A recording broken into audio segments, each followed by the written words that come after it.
अस्सलाम वालेकुम नाजरीन, मैं Sheikh Ahad, chief editor Global Express News. नाजरीन, जैसा कि आप जानते हैं, ग्लोबल एक्सप्रेस हमेशा मजलूमों की आवाज़ को अवाम के दरमियान और आला ओहदेदारान तक लेकर पहुंचता है। ऐसे में ग्लोबल एक्सप्रेस को सियासी कायदीन की जानिब से कई परेशानियों का सामना करना पड़ा।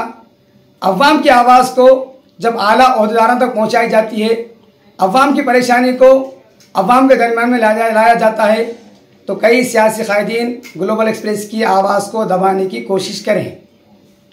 नाज़रीन, ग्लोबल एक्सप्रेस की आवाज़ ना कभी दबी और ना कभी दबेगी।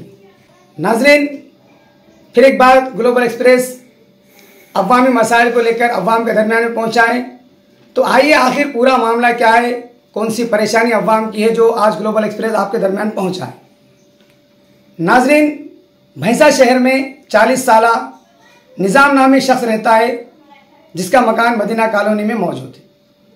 वो अपनी ज़िंदगी किराना दुकान चलाकर चलाता है और जो भी आमदनी होती उसमें से कुछ रकम को, कुछ पूंजी को जमा करते हुए अपने लिए एक छोटा सा मकान तामीर करने का इरादा किया। तामीरी काम शुरू होकर 2 साल का वक्फा हो गया, लेकिन 2 साल बाद महकमे बल्दिया की जानिब से शेख निज़ाम को एक नोटिस जारी की गई। उसमें बताया गया कि निज़ाम की जानिब से तामीर किए जाने वाला काम इल्लीगल है। निज़ाम ने जब नोटिस के सामने आई तो आला ओहदेदारों सवाल किया कि नोटिस मुझे क्यों दी गई। तो वहाँ पर बताया गया कि आप इल्लीगल तरीके से काम कर रहे हैं। जब वो शिकायत किसी जानिब से की गई, सवाल किया, तो उन्होंने बताया कि ये आपके ख़िलाफ़ में एक शिकायत दर्ज करवाई गई और उसका सवाल जो है कलेक्टर ऑफिस से आया है, जिसके नतीजे में हम आपको नोटिस पहुंचा रहे हैं। निज़ाम अपनी परेशानी को लेकर कलेक्टर दफ्तर जाता है। जब कलेक्टर ऑफिस पहुंचता है तो वहां पर बताया जाता है कि कलेक्टर की जानिब से कोई नोटिस जारी नहीं किए गए। फिर दोबारा म्यूनसिपाल्टी को आता है और जब म्यूनसिपाल्टी को आकर कमिश्नर से मुलाकात करता है तो कमिश्नर की जानिब से ये बात साफ वाज़ेह कर दी गई है कि उनके इल्म में नहीं है नोटिस के बारे में, और उन्होंने साफ कहा कि नोटिस के ऊपर मेरी कोई दस्तखत भी मौजूद नहीं है। तो नाजरीन, ऐसे में निज़ाम की परेशानी और बढ़ने लगी, यहाँ तक कि 3 दिन बाद नोटिस जारी करने का जो इरादा किया गया है वो भी बात इस तक पहुँचाई जा रही है कि उसको डर पैदा हो जाए। अब इसके पीछे रिश्वत का मामला है या ज़ाती दुश्मनी है, किसी से महकमे बल्दिया से दुश्मनी है, आखिर क्या मामला है ये नहीं पता हमको। लेकिन उस इलाके में जहाँ निज़ाम रहता है वहाँ पर 70% से ज़ायद लोगों के मकानात हैं और वहाँ पर किसी को परमिशन नहीं है। उसके बावजूद भी सिर्फ निज़ाम को टारगेट बनाना एक अहम सवाल पैदा करता है। निज़ाम ने ग्लोबल एक्सप्रेस से बात करते हुए अपनी मुकम्मल दास्तान सुनाई, परेशानी सुनाई।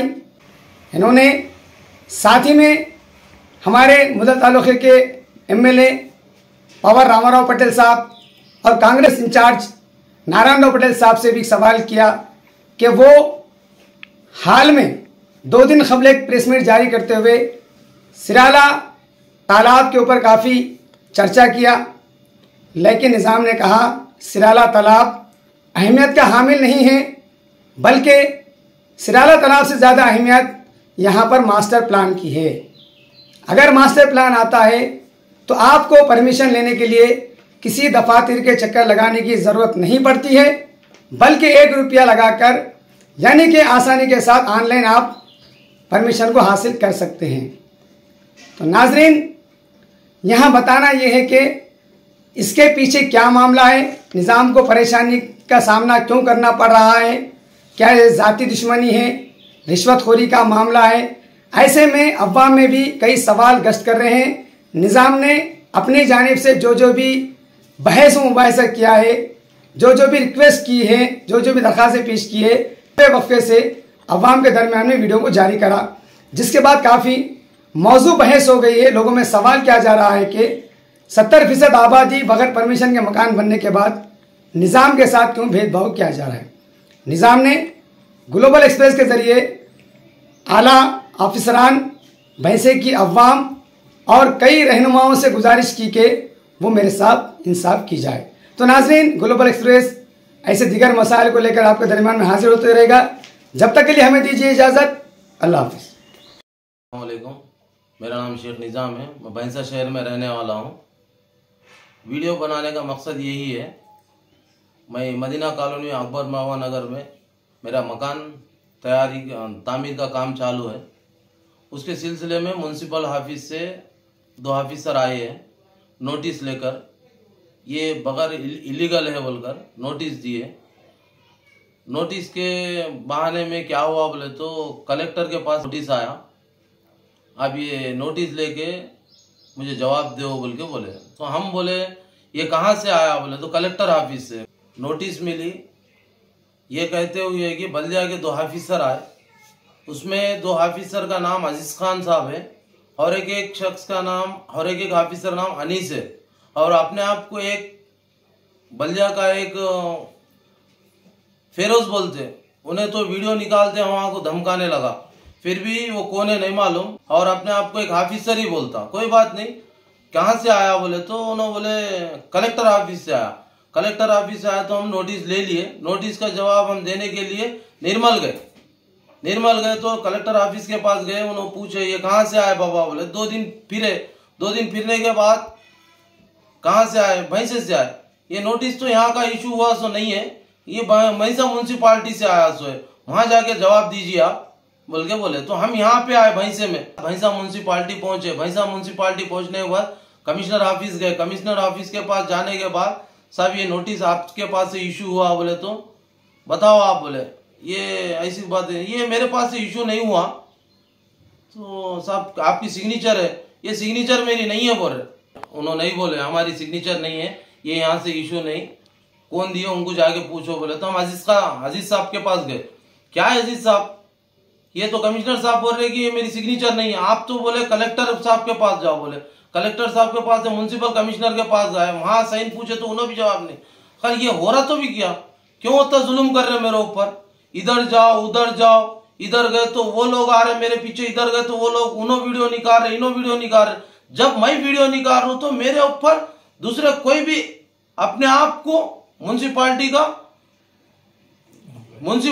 क्या कि अपने आप को ऑफिसर समझ रहा, कोई भी आ जा रहा, फेरोज उन्हें कोई भी आके मैं म्यूनसिपालिटी का ऑफिसर हूं यार, तुम वीडियो नहीं लेना बोले। अरे वीडियो नहीं लेने का वजह क्या है भाई, जब कमिश्नर साहब सिग्नेचर नहीं बोले, अब अजीज साहब बोल रहे उधर जाओ इधर जाओ, क्या है साहब ये, क्यों सता रहे।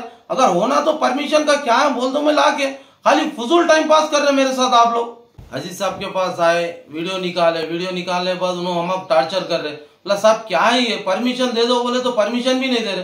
खैर वजह क्या है साहब, जाति दुश्मनी है तो जाति दुश्मनी बात करो ना, परमिशन लो ना। ऐसे कितने इलीगल नहीं है वहां पे मदीना कॉलोनी में, 70-75% पूरे बगैर परमिशन के, वो सबको नोटिस दो ना। मैं अकेला क्या करा आपको, क्यों मेरे ऊपर जुल्म कर रहे आप लोग।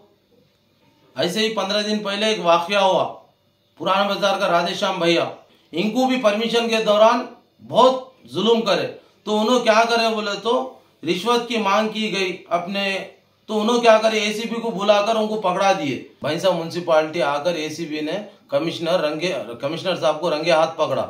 उसके बाद भैंसा म्यूनसिपालिटी के वाइस चेयरमैन साहब क्या एक बयान जारी करेगी, ये तो नोटिस पूरे बाहर से डुप्लीकेट तैयार हो रहे, ये नोटिस तो हमारे म्यूनसिपालिटी का नहीं है। उसके बावजूद उन्हें स्टेटमेंट देने के बाद मुझे भी यही लग रहा कि ये मेरी भी नोटिस डुप्लीकेट दिख रही। भैंसे के अवाम को ये बताना चाह रहा हूं कि ये यूपी की तरह बुलडोजर लगा के धमका रहे, जैसा ही मेरे घर को भी बुलडोजर लगा के गिरा तू बोल के डरा। नबे शेख निजामुद्दीन भैंसा म्यूनसिपालिटी ఇష్టానుసారంగా నాకు ఒక నోటీస్ ఇచ్చారు। ఆ నోటీస్ ప్రకారము నేను భైంసా నిర్మల్ కలెక్టర్ దగ్గర వెళ్ళడం జరిగింది।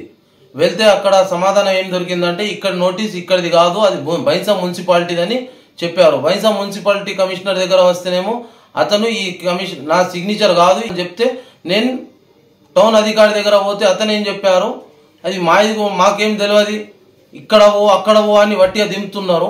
నా లెక్క ప్రకారం ఇదైతే ఇది డూప్లికేట్ అని అనిపిస్తుంది నోటీస్। అందుకోసము ఇందాక కూడా ఒక విషయం అయింది పురాణ భైంసాలో రాధేశ్యామ్ భయ్య అని ఒక వ్యక్తి ఉన్నాడు, ఆయన ఏసీబీ కోసం అక్కడ పోయి చెప్పారు, అక్కడ పోయి చెప్తే తీసుకొని పోతే అక్కడ ఏమైందంటే ఏసీ యాంటీ కరప్షన్ ఆఫీసర్లు వచ్చి బైంసా మున్సిపాలిటీ కమిషనర్ లంచం తీసుకోగా దొరికిపోయారు. లంచం దొరికిపోయిన తర్వాత బైంసా మున్సిపాలిటీ వైస్ చైర్మన్ గారు ఒక ప్రెస్ కాన్ఫరెన్స్ పెట్టారు. బైంసాలోనేమో ఇట్లాంటి నకిలీ నోటీసులు తీసుకొచ్చి ఇస్తున్నారు, అందుకోసం మీరు జాగ్రత్త ఉండాలి. నాకు కూడా అలాగే కనిపిస్తుంది. ఈ నోటీస్ డూప్లికేట్ అని సార్లతోటి విన్నపం ఏంటంటే ఇది మున్సిపాలిటీది కావచ్చు, కలెక్టర్ది కావచ్చు, ఇలాంటి సందేశాలు బాగా వస్తున్నాయి. అందుకోసం మేమేం చెప్తున్నామంటే ఒకటే, కలెక్టర్ గారికి విన్నపం, బైంసా మున్సిపల్లో పర్మిషన్ పైన ఫుల్ అవినీతి జరుగుతుంది. ముదల్ నియోజకవర్గమైన బీజేపీ శాసనసభ్యులు రామారావు పటేల్ గారు, కాంగ్రెస్ ఇన్ఛార్జ్ నారాయణరావు పటేల్ గారు ఇద్దరు సిరాల ప్రాజెక్టు మీద గొడవ పడుతున్నారు. బైంసా మున్సిపాలిటీలో ఇంత అవినీతి జరుగుతుండగా ఎవరు పట్టించుకోవట్లేదు. బైంసా మున్సిపాలిటీలో మాస్టర్ ప్లాన్ వస్తే ఒక పర్మిషన్ రూపాయలో ఇవ్వగలుగుతారు. దాని గురించి అవినీతి జరుగుతుండగా ఎవరు పట్టించుకోవట్లేదు. సిరాల ప్రాజెక్టు గురించి పట్టుకుంటున్నారు. బైంసాలో దునియా అవినీతి జరుగుతుంది. BJP MLA Ramarao Patel, Congress incharge Narayanrao పటేల్కి విన్నపం ఒకటే, బైంసాలో మాస్టర్ ప్లాన్ తెస్తే పేద ప్రజలకు పర్మిషన్ గురించి బాగా సులువు అవుతుంది. మాది ఒకటే విన్నపం, సిరాల ప్రాజెక్ట్ గురించి మీరు గొడవ పడకండి. ఏదైనా ఉంటే సమస్యలు ఉంటే తర్వాత చేసుకోండి. కానీ బైంసాలో ఎన్ని అక్రమాలు జరుగుతుండగా మీకు ఒక విన్నపి, ఇద్దరు కూడా మనోభావాలతోటి మేము విజ్ఞప్తి చేస్తున్నాము. ఇంతే, బైంసాలో మాస్టర్ ప్లాన్ అప్రూవల్ తెస్తే పర్మిషన్ కోసం ఒక రూపాయి పర్మిషన్ ఇచ్చేస్తే అందరు బాగుపడతారు. పేద ప్రజల గురించి ఆలోచించి మాది ఒకటే విన్నపం. మీ అందరికీ ధన్యవాదాలు.